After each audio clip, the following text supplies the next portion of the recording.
Mishnah Yomi today is dedicated by Joseph and Regrab in memory of their grandfather Zalman Tzvi ben Yitzchak HaKohen.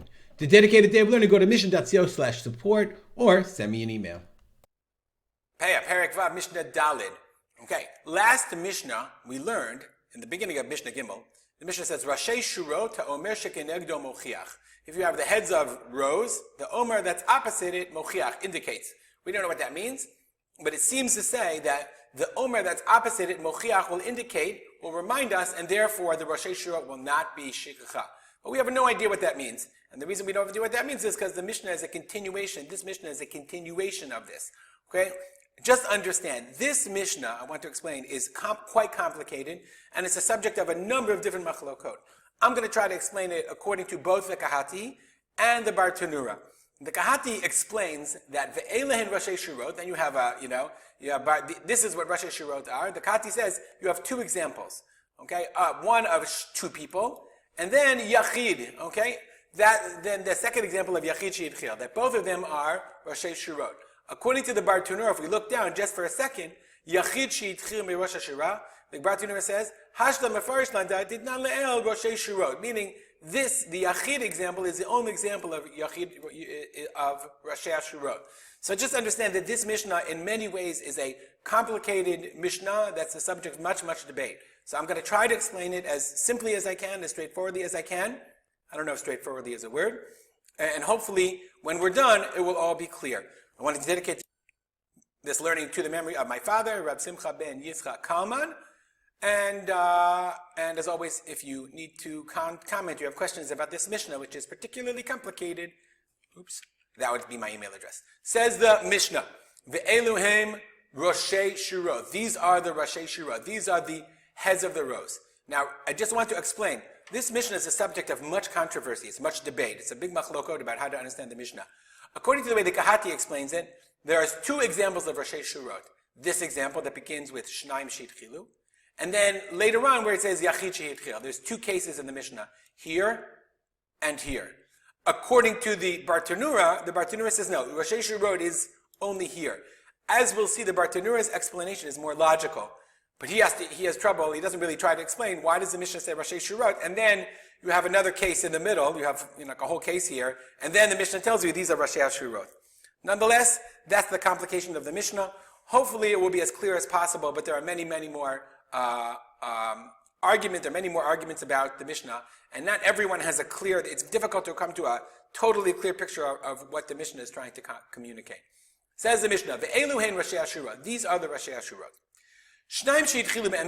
Two people are harvesting, and they start in the middle of a row. This one is facing tzafon, north, and this one is facing south. Here we go. Two guys. In our example, let's just copy that. One guy is facing south, okay?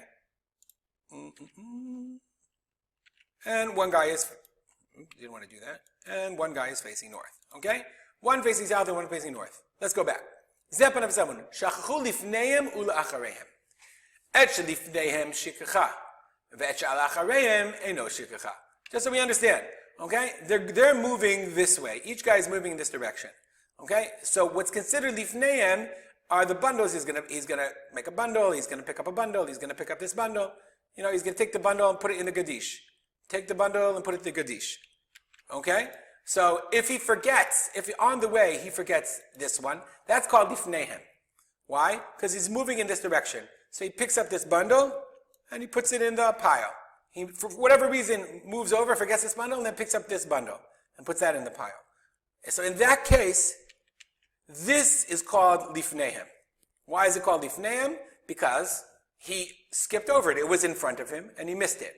But etchela acharehem, but the one that's behind them, that's Eino Shikechah. That's what the Mishnah means. Actually, the bundles that were ahead of them, the bundles that were in front of them, on their way, which one is that one? Get a good brown. The bundles that were in front of them is Shikechah. But the bundle behind them, this bundle behind them is not Shikechah. Why is it not Shikechah? Because each one assumed that the other one was going to pick it up. And since each one assumed the other one's going to pick it up, no one ever forgot it. Because they never harvested it. That's what the Mishnah is trying to say. That's the first din in the Mishnah. Next case.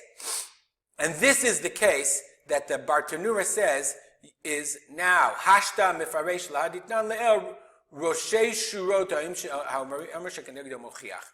This is what the Bartanura says is the case of roshei shurot. Now we need our big chart. Says the Mishnah, in our case, yachid sheitchil mirosh hashura.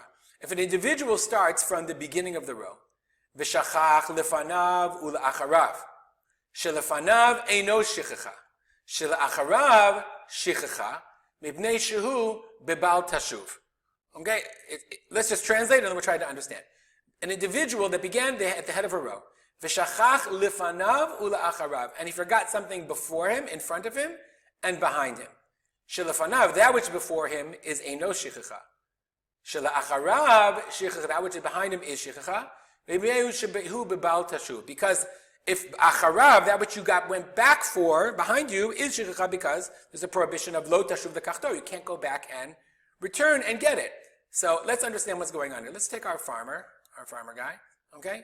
And he starts here and he's moving along the field, okay? And he's going that way.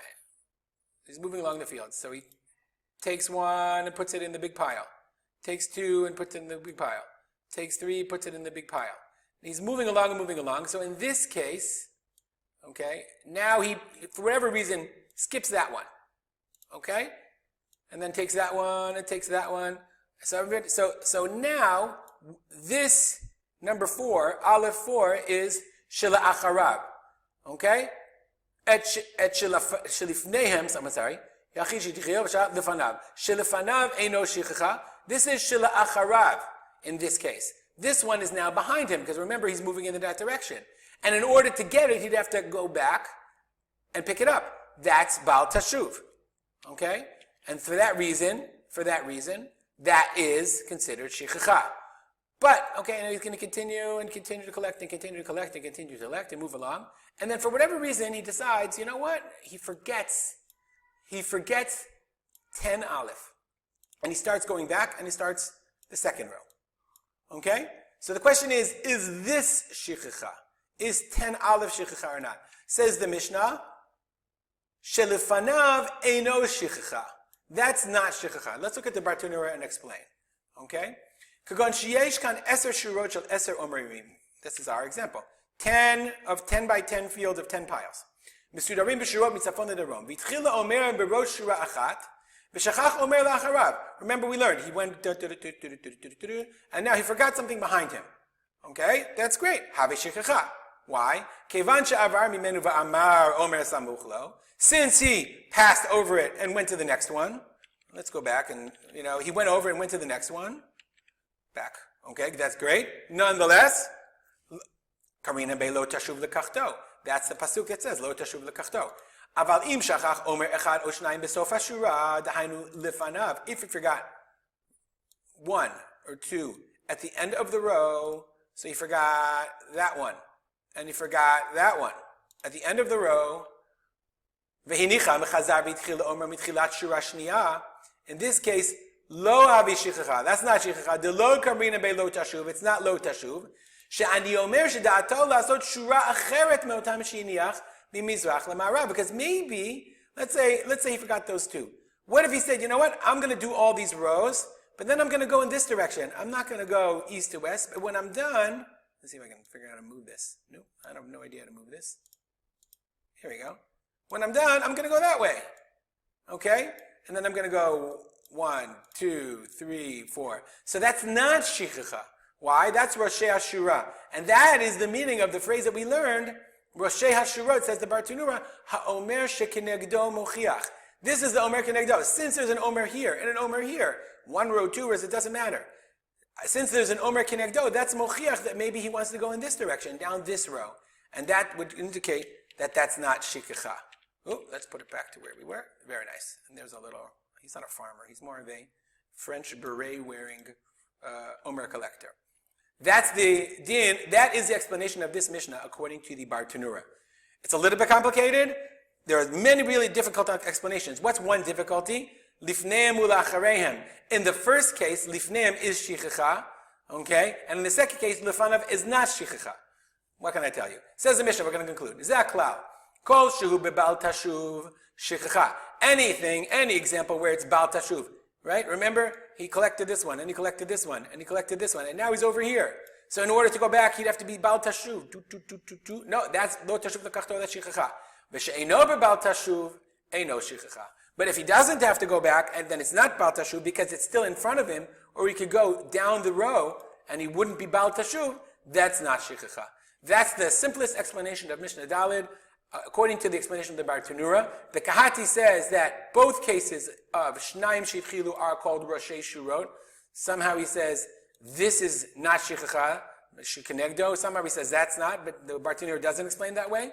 Bar Tanura explains only these cases where you leave the ends of the rows, that's Roshei Shurot, and that's what the Mishnah was talking about. The only problem is, why does it say Ve'elihim Roshei Shurot and then go into an explanation of some other case that's not related according to the Bar Tanura? I don't know. You have to ask him. If you have any comments or questions, as always, rspolter@gmail.com. Have a great day.